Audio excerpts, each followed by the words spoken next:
For years, we all thought we knew the destination. The WWE has been carefully building what might just be the biggest match in modern history. The Rock versus Roman Reigns. Icon versus icon. Family versus family. The people's champion versus the head of the table. But what if I told you the end game has changed? The long-awaited family feud, the match everyone expected, might be getting put on the back burner. Based on seeds WWE has already planted, we have a new theory on who The Rock is really coming back for.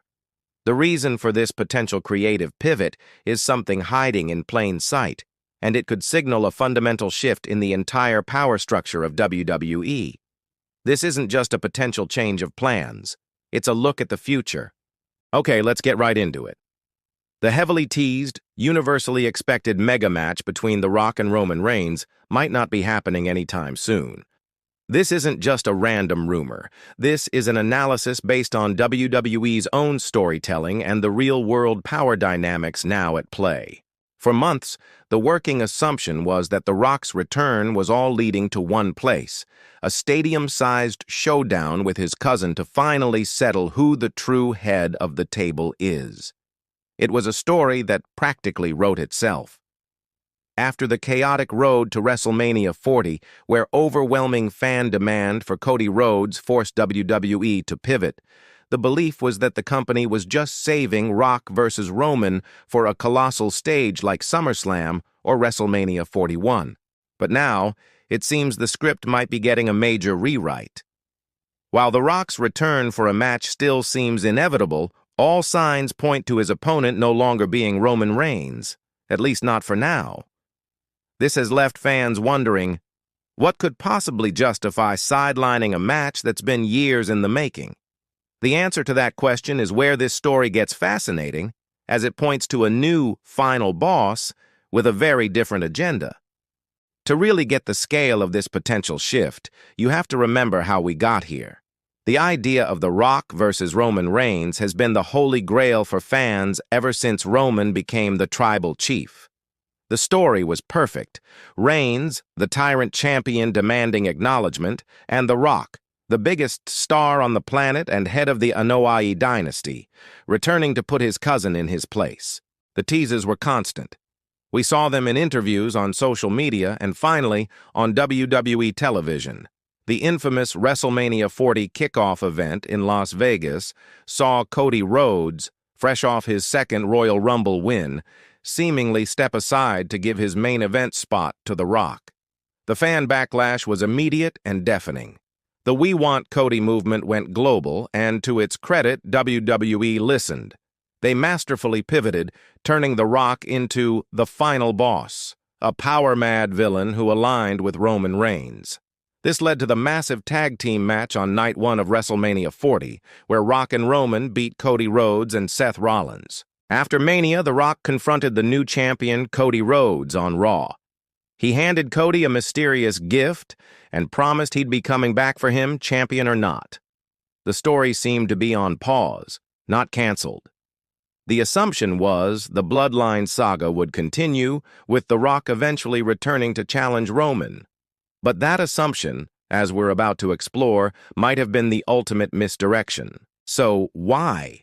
Why would WWE and The Rock walk away from a guaranteed blockbuster? The answer seems to be a mix of The Rock's real-life power and a strategic decision to build a new star. First, you have to look at who Dwayne "The Rock" Johnson is in 2025. He's not just a legend, he's a member of the board of directors for TKO Group Holdings, WWE's parent company. This is real-world corporate power.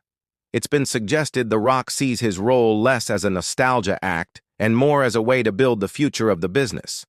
While a match with Roman elevates an already established star, what if The Rock's goal is to create the next top-tier talent? This brings us to the most shocking part of this theory. The Rock may have already found his new target, or more accurately, his new corporate project. That man is all-ego Ethan Page. For those who missed it, at NXT New Year's Evil in January 2025, The Rock made a surprise appearance and had a very interesting backstage segment with Ethan Page. In the tense exchange, The Rock acknowledged Page's vicious streak, but also gave him some advice, noting that while he may be the final boss, his daughter, NXT General Manager Ava, is the final boss on that brand. He ended the segment by telling Paige he'd see him on the main roster one day. That segment now looks like the seed for a much bigger story. The theory is that The Rock, in his TKO role, sees a reflection of his own ambition and charisma in Ethan Page. Instead of fighting the old guard, the new plan could see The Rock return as a full-blown corporate figurehead, anointing the next generation of superstars who fit his vision. Ethan Page, with his incredible promo skills, would be the perfect first project for a new corporate Rock. As Page himself has said, The Rock is the man who's in charge of the future of my career. This isn't about family legacy anymore. It's about building a corporate empire. This potential pivot towards a corporate alliance with Ethan Page opens up a ton of exciting new storyline possibilities. For The Rock, this is a brilliant character evolution. The final boss was a great heel run, but the corporate boss has long-term potential. It lets him be on TV, cut promos, and influence storylines without needing to wrestle constantly, which is key given his Hollywood schedule. He could become the ultimate authority figure, using his TKO board seat to grant Ethan Page opportunities others have to earn, instantly making Page a top villain. For Ethan Page, this would be the chance of a lifetime. Being handpicked by The Rock catapults him from a promising NXT star to a main event player. A feud with a top fan favorite backed by The Rock would be an instant headline program. Page can absolutely hold his own on the mic, and with The Rock as his benefactor, his potential is limitless. He'd become the most hated man in the company, representing corporate favoritism. And what about Roman Reigns? Where does this leave the tribal chief? In the short term, it actually helps him. Roman is busy with his own major storyline, teaming with Jey Uso to take on the duo of Braun Breaker and Bronson Reed at SummerSlam. A program with The Rock would have overshadowed that completely. Long term, this could set up an even bigger clash. Instead of just a family beef, a future match between The Rock and Roman could be a war for the soul of WWE. Roman Reigns, the man who built his empire in the ring, against The Rock, the corporate titan who wields power in the boardroom. This pivot doesn't kill the dream match. It puts it on a different and arguably more interesting path. So there you have it. The Rock's return to WWE might be headed in a direction nobody saw coming.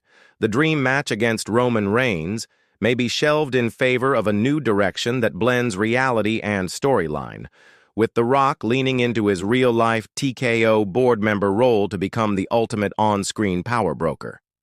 It looks like his first order of business could be to anoint Ethan Page as the next big thing.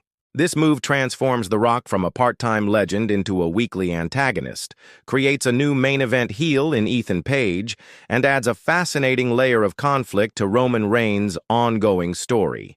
It's a bold move that might sacrifice a short-term marquee match for a more compelling long-term narrative. But now I want to hear from you. What do you think of this massive potential pivot? Is sidelining Rock versus Roman a huge mistake, or is this new corporate direction with Ethan Page a brilliant move? Let me know your thoughts in the comments below. And if you enjoyed this breakdown, make sure you like, subscribe, and turn on those notifications so you never miss an update.